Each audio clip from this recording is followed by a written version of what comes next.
YOLOE can see anything in your image. You can either prompt it to detect whatever you want. This is a segmentation model, so you can just ask it to segment out a specific object, and it will give you the mask, the bounding box, and pretty much everything. So this is an open vocabulary object detection model or instant segmentation model, and in this video we're going to see how we can fine-tune our own YOLOE model on a custom data set. So let's just jump straight into it. I'm starting here in the Ultralytics documentation. So if we go inside our models tab, all the Ultralytics models or variations are listed here on the left side. So we have all the YOLO versions in the YOLO family, YOLOE here at the end. There's also YOLO World, which is also an open vocabulary object detection model, but this YOLOE is real-time seeing anything, and we also have supported instant segmentation for this one. So if you just click on the YOLOE here, we can see some examples with prompts where we just specify the prompts. We can have a visual prompt, so we can draw like a bounding box around a region, then it's going to detect those objects. So for example, here we have a visual prompt with an image reference, so we mark the umbrella, then it can go in and segment out, do instant segmentation on all the umbrellas in the other image here on the right side. We can do visual prompts, text prompts, references. We can also go in and fine tune it as we're going to do in this video, end to end, where we have our own custom data set. We'll train it, run inference, see how we can export it so we can use it in our own applications and projects. So here, for example, we have a video already covering how we can use it. Now we're going to see how we can train it on our own custom data set. You can read more about it. Check out the video here. I cover it more in details with the architecture, what's going on. You can read more about the model and go fully into depth. But we have all the versions available. So YOLOE, the small, medium, large, both for 11 and also V8. So we'll see how we can use it now, fine-tune on a custom data set. I'm going to go into a Google Colab notebook. It will be available on the description here, so you can just grab it there, grab your own data set, run a few blocks of code, and you have a YOLOE custom model ready to go in your own projects. So right now, let's just connect to the GPU. You can use the free GPU resources here on Google Colab. So let's use a T4. We connect to the runtime, and now we can train a model on GPU. So first of all here, we're going to have the training set. So we're going to use a Carparts segmentation data set, trying to segment out different types of cars, like the windshield, doors, and all those different components that we have in cars. So we have our train, test, and validation set. If we go back to Ultralytics again, we have inside the dataset tab, all these datasets available directly. There's a download link. You can also just specify the data YAML file and it will download it automatically. You can use any annotation tool out there. We have videos here on the channel covering how you can annotate your own custom data set, export it into the correct YOLO format, and then you just use the data YAML file in the exact same way as I'm going to do here with our Carparts segmentation data set. But you can use all of the ones here on the left side, both for update detection, instant segmentation, post-estimation, classification, and even RNA bounding boxes. So just go down and grab this Carparts segmentation. So you can also see an example on how you can use it. So this is how you train it. We can just specify the YOLOE model, and then it's going to train that instead. So this is the YAML file that we need to grab. That's all. You can see a preview here. We have the backlight, we have the back glass, back bumper, the front glass, windshield, we have the front, back doors. So you can see all these different parts here that we want to try to segment out with our YOLOE model. Let's go back here. We're connected to our runtime. The only thing that we have to do is pip install Ultralytics. Gonna import Ultralytics, and then it will do the Ultralytics checks. Everything will be synchronized. All the environment will be set up here. And now we can see that we have CUDA available. We specify our path. So this is our path to our dataset. We have a train, validation, and test. This is the download link. So this is pretty much the YAML file structure. We have just copy pasted the YAML file. You can also download the dataset here with this link, paste it into your browser, and it will download it to your computer. So let's run a small model here. For the epochs, we're just going to run a few. Let's just go with 10 epochs, and then we can see the results after. You can train it for longer depending on your dataset. The image size, 640. The batch size, let's just go with 8 batch size. This is only a T4 GPU. And here we have our trainer, YOLOE P segmentation trainer. So we just need to import this from Ultralytics because this is a different model. If you want to just train you need to specify the trainer if you're just training, for example, a YOLO 11 small model. So we create an instance of our YOLOE 11 small segmentation model, and we just download our dataset here. So this is everything that we have to run. It's one block. We will load the model. It will download the dataset automatically. It will also download the model weights automatically. If you want to use a custom model, you can just swap it out here. Right now we're going to use a pre-trained model. There we go. It's going to download the dataset. It couldn't find it, so it will download it. It will download the model. It will start the training, and then once it's done training, we can validate the results. We can do another training iteration on our dataset. We have other videos like covering the full computer vision training pipeline with both examples, but also how you can do multiple iterations, how you do your model evaluations, and all of that. So definitely check it out. We have videos, tons of videos covering every single aspect of the computer vision pipeline and what you need to know when you're a computer vision engineer. So this is very easy to train. One block of code, we create the model, we train it, 2 lines of code, make sure you understand what's going on, what is the batch size, what is the image size, all these things here, how does it affect the training?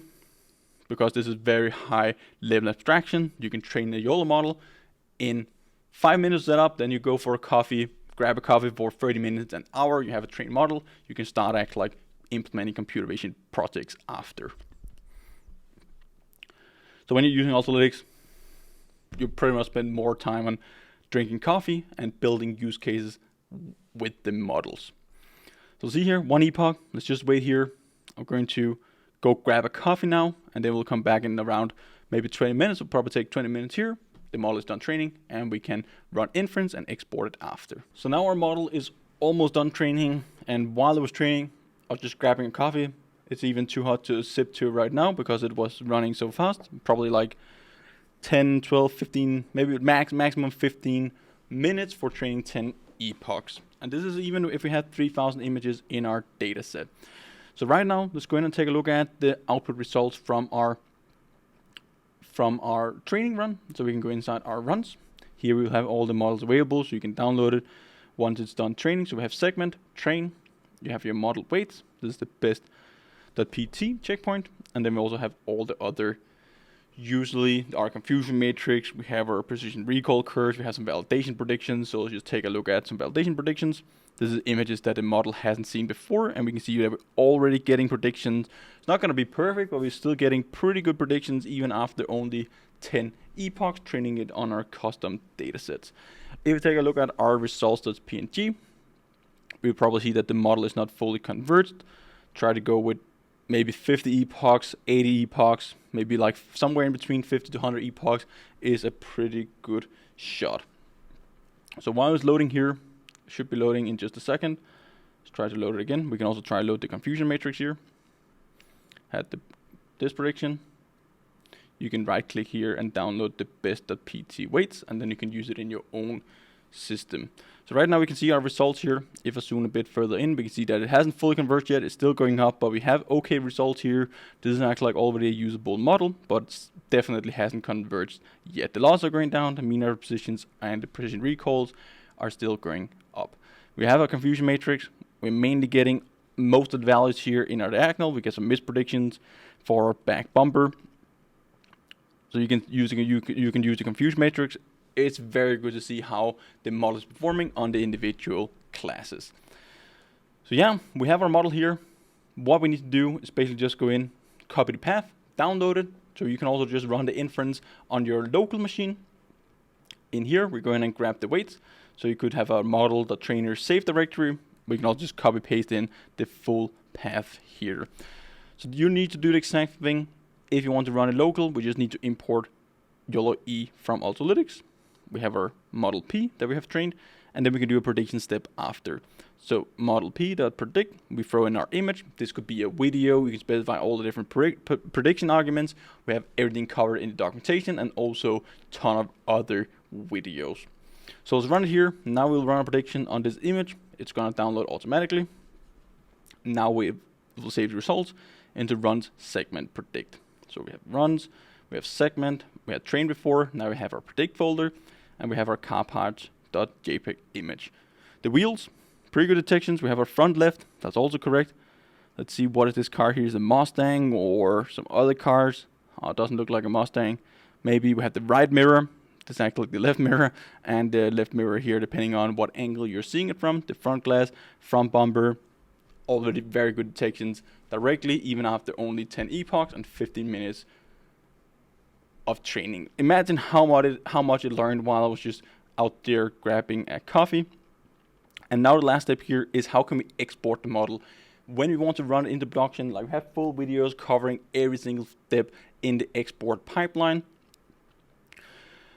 because depending on the hardware that you're running it on, NVIDIA hardware, Intel hardware, Apple hardware, we can export into a specific format, and it can run inference significantly faster. So for example, for ONNX OpenWindow on CPU, we get up to 3x CPU speed, TensorRT up to 5x GPU speed, just by converting it into an engine file using TensorRT for the inference part instead of the PyTorch model. We don't lose any accuracy. You can quantize it down from like floating point 32 bits to 16 bits, or even all the way down to int8 with int8 calibration. You get a smaller model, you get significantly faster results or faster inference, without really giving up any accuracy. Might lose 1-2% if you go down all the way down to int8, but floating point 16, you keep the performance, you get a 5 times faster model, so you can go with lower end hardware, or you can basically just save on your hardware cost. You can process more frames faster, you can process more streams in parallel. All these pros here comes directly just by knowing how to export into the correct format, depending on the hardware that you're using. But again, we have full videos covering all of them. Definitely check them out. It's very important to know as a computer vision engineer, and at the last step of the pipeline where we export it and actually get our models into production. So we just load in our best training weights again. You can do this local as well on your hardware. Now we can export it into ONNX. For example, you can also just do engine. It will export into TensorRT. All things will be installed with Ultralytics automatically, so you don't really need to take care of that. You can specify, for example, half here if you want to use half 16-bit conversion. So we just need to set true, engine, ONNX. All the arguments, they can be found inside the Ultralytics documentation. We also have other videos covering those in full details, so make sure to check those out. So now I'm running it here. It's going to export into Intel CPU. It will take 20 seconds, and we have the exported model. So now we're going to export the ONNX model with these settings. Now we have our runs segment train segments. So let's go into this one. We have our weights, best.onnx. Now we can download our ONNX model, run that inference with ONNX, either in CPU or GPU, and we can speed it up by 3x. This is very important to know. Make sure you know it. Make sure you use it when you're putting your models into production, or just after it's done training and you have done all your model iterations. Hope you learned a ton this video here, guys. This is a very cool use case. This is the full pipeline, how we can actually use the YOLOE model. You can use the Ultralytics, YOLO 11, V8, all those models as well in the exact same way. Check it out, try it out yourself, and then hope to see you guys in one of the upcoming videos. Until then, happy training.